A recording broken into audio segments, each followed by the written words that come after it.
एक जानी का कहतारी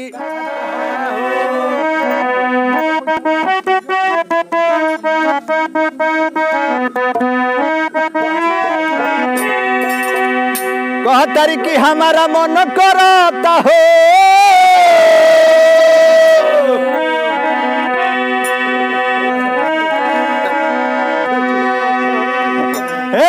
अरे हमारा मन करता खाए के खटाई पिया अब भावे ना मिठाई पिया ओ अरे कि हमारा मन करता खाए के खटाई पिया भावे ना मिठाई पिया हमारा मन करता खाए के खटाई पिया भावे ना मिठाई पिया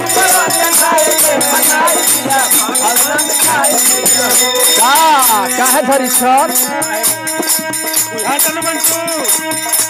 रहरी के दाली भात हमारा तोनी ना सोहात रहरी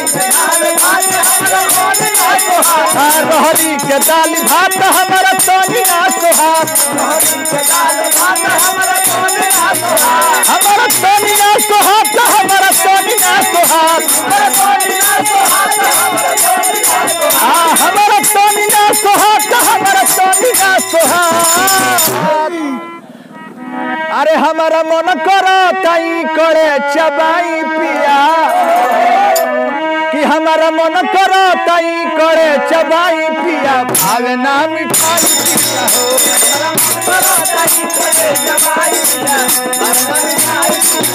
हमारा मन करता करे चबाई पिया भावे ना मिठाई पिया हो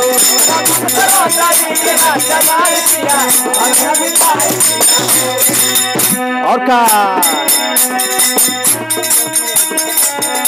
लागल मुँह पियराए रही रही घराए लागल मुँह पियराए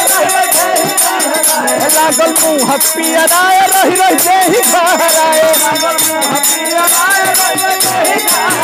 रही रही घराए रही रही घराए रही रही घराए रही रही घराए का अरे हमारा हर घर लागते उहाई पिया कि हमारा हर घर लागते उहाई पिया हवे ना मिठाई पिया हो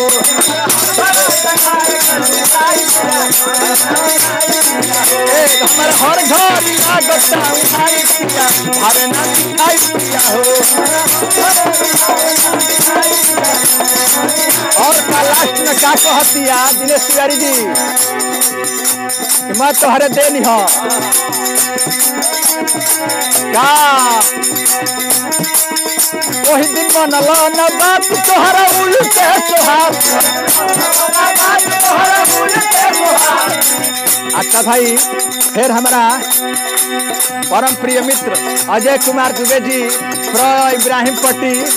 ग्राम बेरुआर बारी के तरफ से बहुत बहुत रुपया के पुरस्कार यह मंडली के तरफ से हार्दिक हार्दिक अभिनंदन बा भगवान शंकर से है प्रार्थना रही कि इनका के और पद पोस्ट में 4 चांद लगाई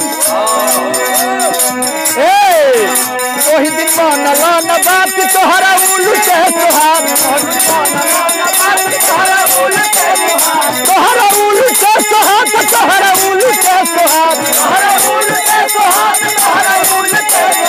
तोहरा उल्टे सोहार तोहरा उल्टे सोहार कहिया अरे जहिया कहनी की हो अरे जहिया कहनी कि दिया मत बुताई पिया लो अरे कि जहिया कहनी कि दिया मत बुताई पिया आवे ना मिठाई पिया हो